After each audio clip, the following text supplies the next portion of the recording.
Hi, everyone. I apologize in advance if my throat sounds a little scratchy as I'm recording this. I'm maybe a little bit under the weather, but I'm going to just briefly take you through some information that you might need to know about specific emotions.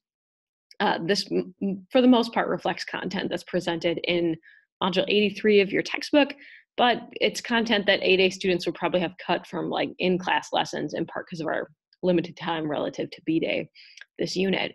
But what we're looking at here on the screen actually concerns the first of the three emotions that I want to step you through. Um, in the past, when I've been able to present this lesson in class, I've asked students to report on an anonymous survey what kinds of things scare them.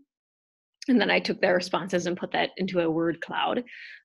If you're familiar with how word clouds work, the things that are reflected um, in larger font have more people providing that answer. The stuff that's in smaller font comes up fewer times.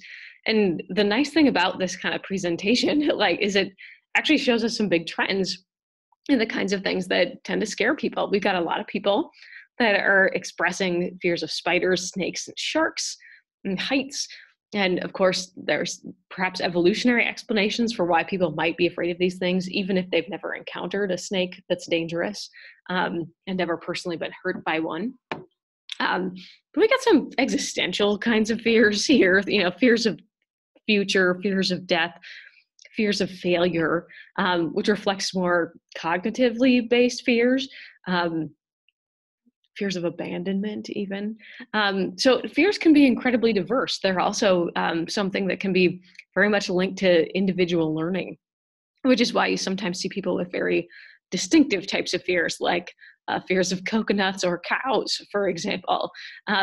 So fears and our reactions to them actually allow us to bring to bear all of the different psychological perspectives that we learned about across this year. So if you were doing this lesson in class with me, I would just bring up this slide and I'd give everybody a chance to answer these kinds of questions. So you might want to kind of play along as you listen here, which, for example, psychological perspective would suggest that fears arise because of irrational thinking. A person who fears flying might feel certain that a plane will crash, despite a lot of evidence suggesting that this is highly unlikely. You might be hopefully cueing on this keyword to answer this question, because if you're explaining fears through an irrational thought pattern, that signals a cognitive a kind of explanation, because cognition means thinking. By contrast, if we look at an example like this, when his son shows fear of spiders, Mr. Michelson tells the boy to toughen up, it's no big deal.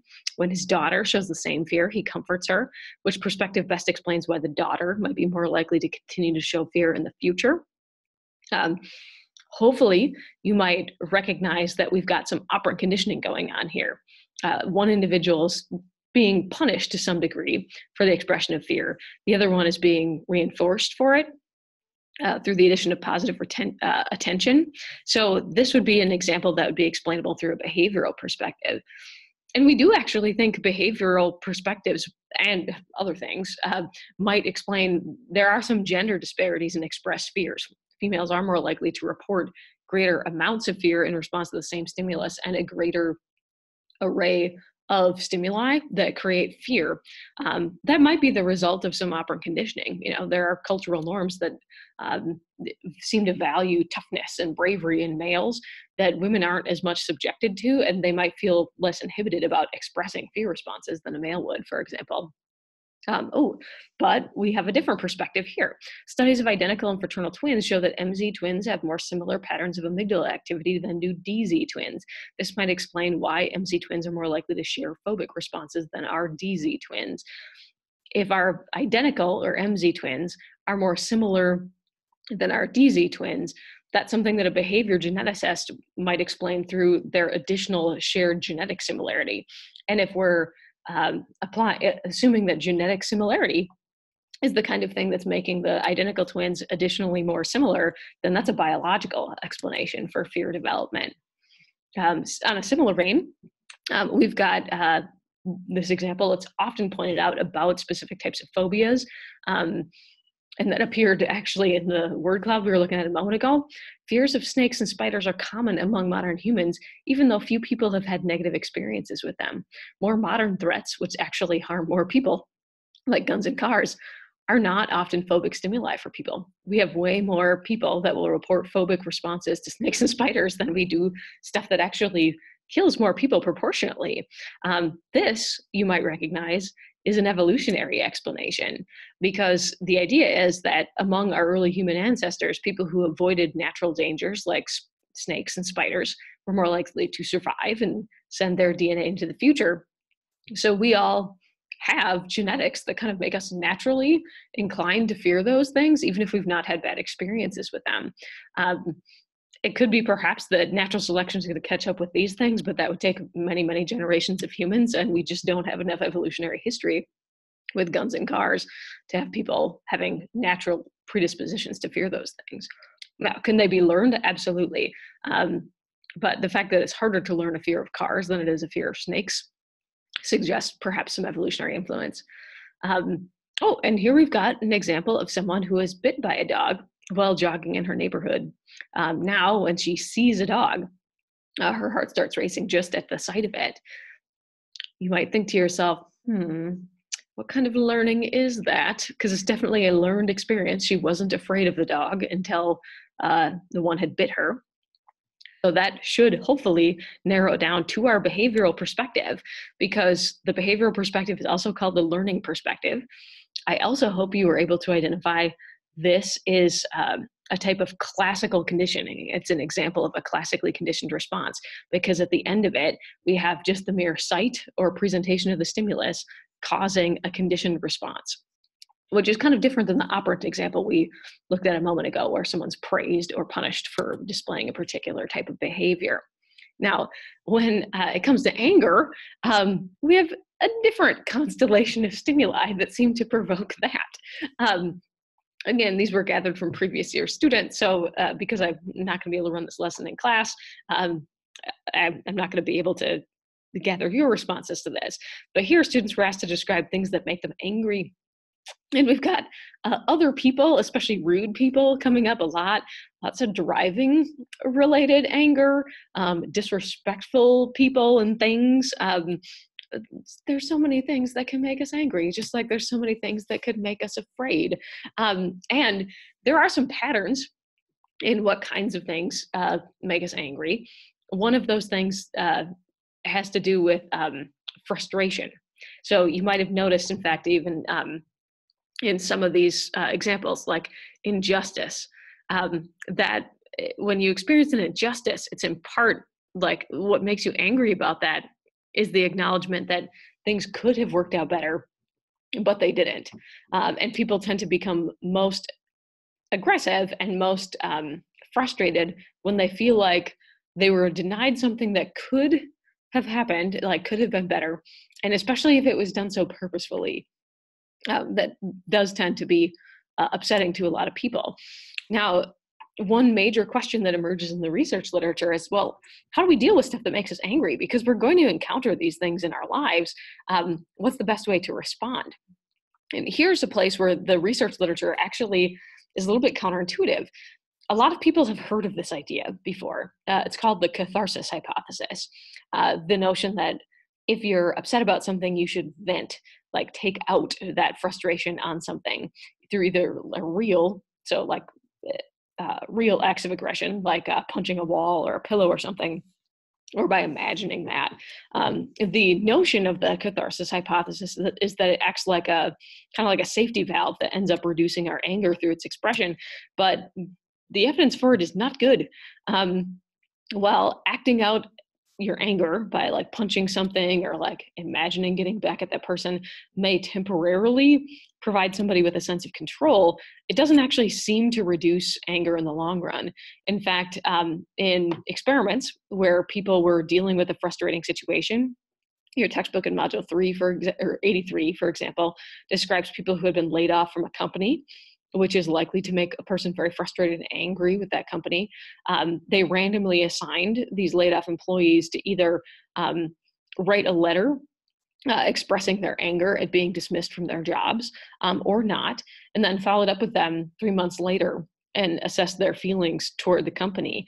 The people who had written the angry letters were more likely to have more anger they actually seem to hang on to it a little bit more when given the opportunity to express it.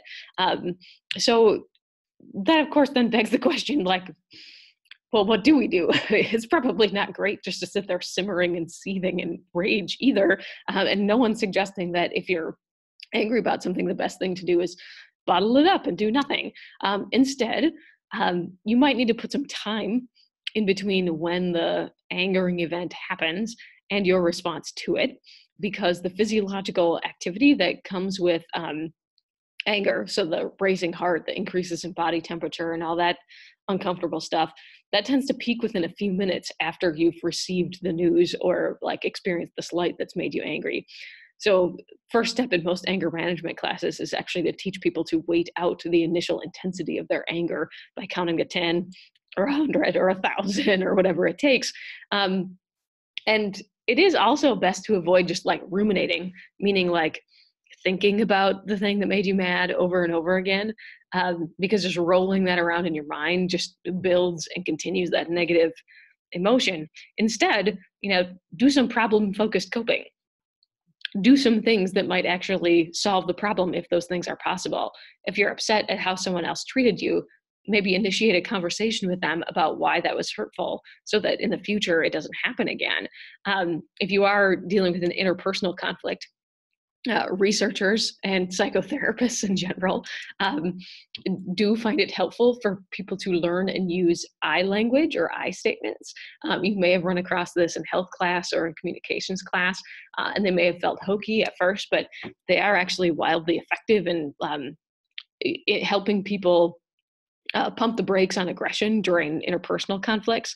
So, for example, if you're mad because your sibling keeps leaving their laundry laying around and you have to clean it up, rather than saying, "You're so lazy, you're such a slob," which is very accusatory, to say, I really find it uncomfortable when you leave your stuff laying around. I'm really hurt by, or I feel disrespected when you expect me to pick things up after you. That your emotion is not something that they can change or even contradict, and it keeps the attention focused on the emotion rather than becoming accusatory and like saying the other person is a worthless jerk or something like that, which is never helpful. There is also a reason all of the world's major religions encourage forgiveness as a practice. Spiritually, even outside of a spiritual context, forgiveness can be incredibly powerful in helping people let go of anger, because forgiveness doesn't necessarily mean it was okay what that other person did, but it does give yourself permission to stop hanging on to the thing so you can move forward. So if you can get to that point, it's ideal. Not everyone in every circumstance feels like they can reach that point.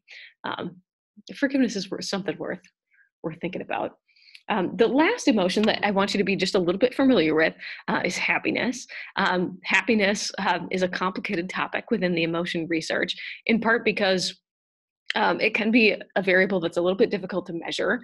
One of the measurements that's used most frequently with it is a measurement called just subjective well-being, which is you ask people, right now, how happy are you on a scale of 1 to 7? And they get to report to you whatever number that is, like that's their subjective well-being. And that differs from objective measures of well-being, like, uniform health statistics or something for an entire country, a gross national product. Like those kinds of things might be more objective measures of a nationwide well-being or economic health or things like that. But subjective well-being is just asking people how happy they are or how happy they were at different points in their life. One thing that makes this sort of a squishy measure, though, which does explain some of the contradictory findings in the research literature on it, is that when you ask people how happy they are, matters. Like, for example, a lot of parents will report that parenting their own children brings them a great deal of joy. And they're not lying about that. Children are a source of happiness for a lot of parents. But if you actually ask them to respond in the moment to how happy they are at a given point in their day, if they're rushing to get the kids ready for school and out the door, or dealing with angry confrontations about homework problems or something in the evening, that can be very stressful. So if you ask them at that moment how happy you are, they're actually reporting a lot of negative feelings. But overall, if you ask them, like, do you enjoy being a parent? They tend to report it positively. So when you ask it, it really matters. Same thing, like memories of experiences can be really difficult to measure, because if you ask people if they enjoyed their vacation, like to a theme park where they're riding roller coasters, at the end, like after the vacation's over, they might be like, oh yeah, I had a really good time, because they remember peak experiences like being on the roller coaster, or having a big corn dog or something that was delicious. And that kind of stands out in their memory. But again, if you look moment to moment, there were probably hours during that vacation that they were standing in line, bored and hot in the sun. So subjective well-being, it matters how we measure it, is the short version. But even given the problems with that measurement, most people report a good deal of happiness, which might be surprising given all the like scary headlines that we see about, increases in depression and anxiety among people in recent years. And those aren't wrong, but we have to recognize that's a departure from the norm. Like most people, even most teenagers, are happy most of the time. And that's true even within weeks of getting really bad news or experiencing really difficult things, which I think, it speaks to a lot of human resilience. Now, if we were in class working on this together, I would have you work on a little practice prompt with your neighbor here to see what you had retained for Module 83. For the benefit of timing, I'm just going to explain the principles that you would need to answer this prompt. But you might pause and look through it and see how you feel about responding to something like this before you launch into this last part of the notes.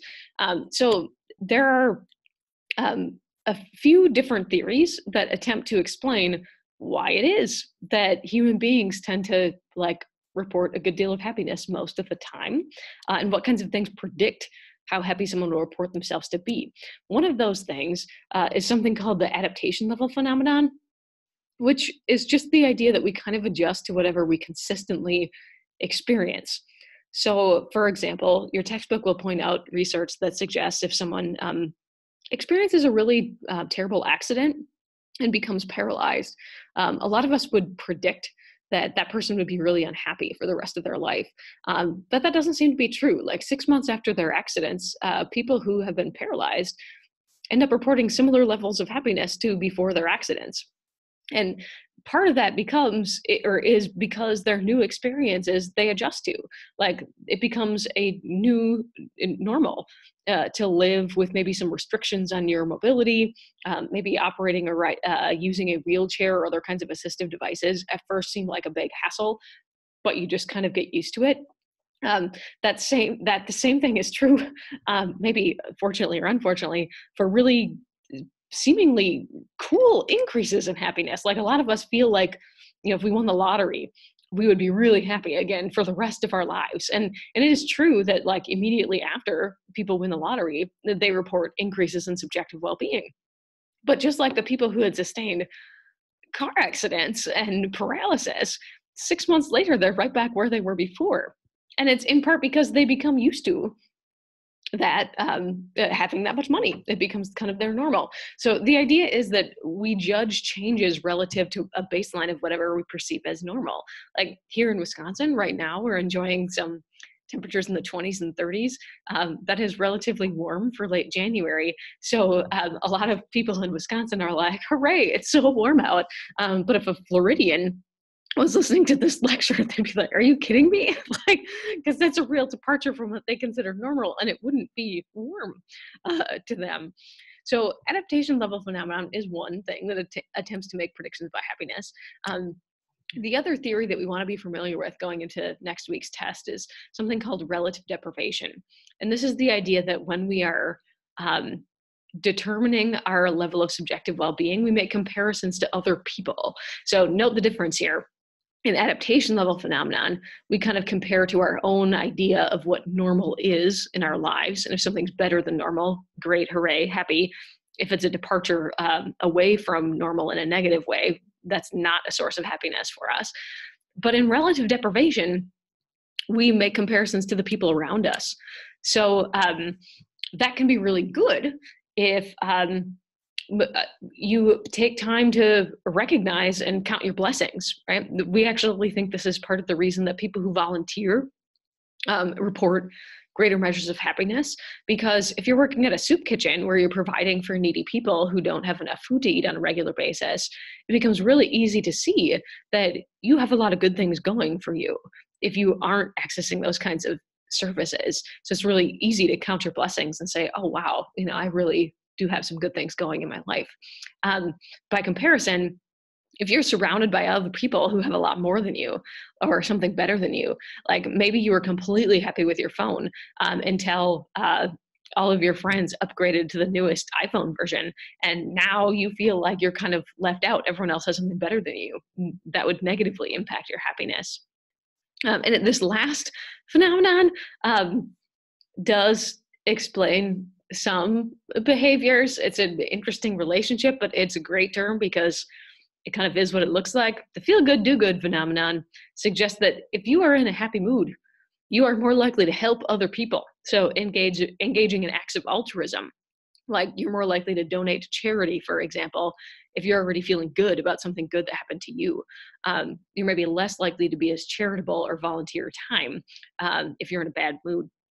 But the name kind of is what that is. So that's a lovely way to end things. So I won't spend much time in class on the consequences of happiness, but your textbook does elaborate on that quite a bit. So if you're looking for more information about how greater experience of happiness might boost well-being in all kinds of ways, check out the stuff in Module 83. But thanks for listening, and good luck as you prepare for this unit's test.